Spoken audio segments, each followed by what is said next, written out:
एरंडोल पारोळा भटगाव मतदारसंघात भगवान महाजन यांची दुर्गामाता दर्शन संपन्न।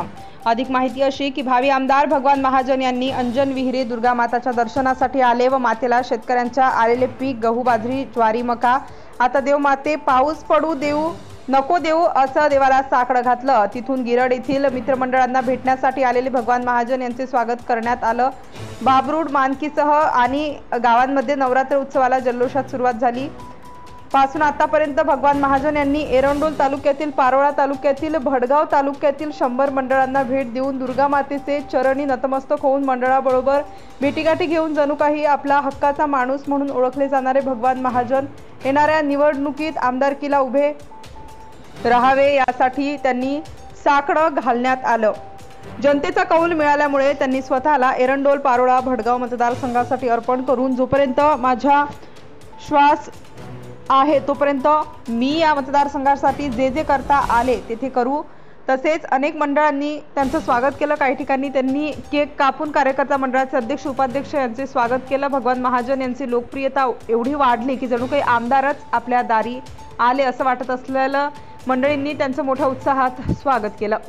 भगवान महाजन एक धार्मिक वारकरी संप्रदाय शेतकऱ्यांच्या व्यथा समजून घेणारा नवयुवकांसाठी प्रेरणास्थान म्हणून आज येणाऱ्या विधानसभेमध्ये त्यांनी आमदारकीला उभे राहावे असे प्रत्येक मंडळाने प्रत्येक गावाने व बेरोजगार युवकांनी व्यापाऱ्यांनी शेतकऱ्यांनी मला उभं करण्यासाठी आशीर्वाद देण्यासाठी आज माझा सन्मान केला जात आहे।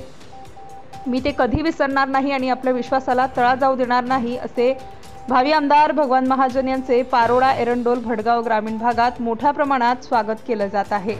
माझा दुसरा चक्कर आहे आणि दुसरा चक्कर निमित्त आज दुर्गा मातेचा आशीर्वाद घेतला आणि आपला आशीर्वाद हा बाकी आहे। दुर्गा मातेचा आशीर्वाद नंतर आपला आशीर्वाद येत्या महिना दीड महिन्यात मला मिळेल हे शक्ती। मला सगळ्यांचं प्रेम पाहून असं वाटतं की मला तुमच्या गावाचा 100% आशीर्वाद मिळेल।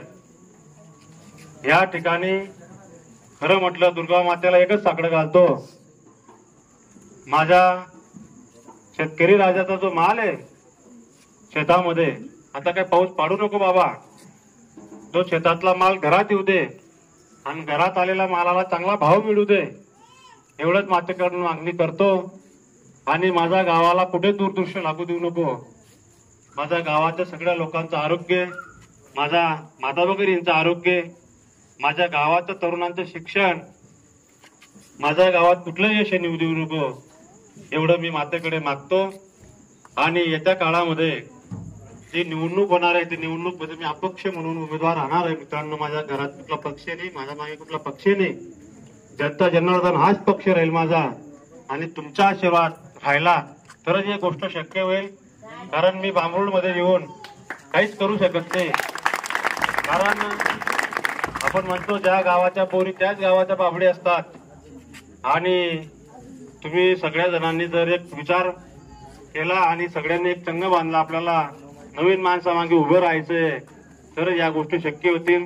समोरचे रथी महारथी हे राजकीय डावपेचवाले आहेत, आपल्याला काही राजकीय डावपेचचे करमन बाप रोज ठिबक कर शिवाय नागर शिवाय कोयपो शिवाय काही काम नाही। असा शेतकऱ्याचा मुलगा असल्यामुळे मी तुमच्यातला मी तुमच्यातला तुम्ही माझ्यातल्या हाच प्रकार आहे। पण आपण जे विजन घेऊन येतोय आपल्या गावाचा विकास, आपल्या परिसराचा विकास, शेतकऱ्यांचे रस्ते, जे आपल्या गावात जे परिस्थिती निर्माण झाली त्या परिस्थितीवर मात करण्यासाठी जर आपला हक्काचा माणूस तुम्ही निवडून दिला मित्रांनो तर नक्की आपल्या गावाच्या तरुणांचा शेतकऱ्यांचा नक्की कायापालट होईल। कारण आपल्याला 75 वर्ष होऊन आज तरी आपल्या गावाचा फक्त घरांच्या चांगले रचना दिसते आणि हा घर म्हणजे आपण स्व कष्टाने तयार केलेली एक वास्तू आहे। सरकार म्हणून आपल्या गावात पाहिला तसा विकास दिसत नाही। आणि एक आपण ज्या माणसाला निवडून देतो त्या माणसाचं काम आहे आपल्या मतदारसंघाचा ज्या ज्या गावामध्ये विकास करायसारखं जे क्षेत्र असेल त्या क्षेत्राचा विकास त्या माणसाने केला पाहिजे म्हणून आपण त्याला विधानसभेमध्ये निवडून देतो।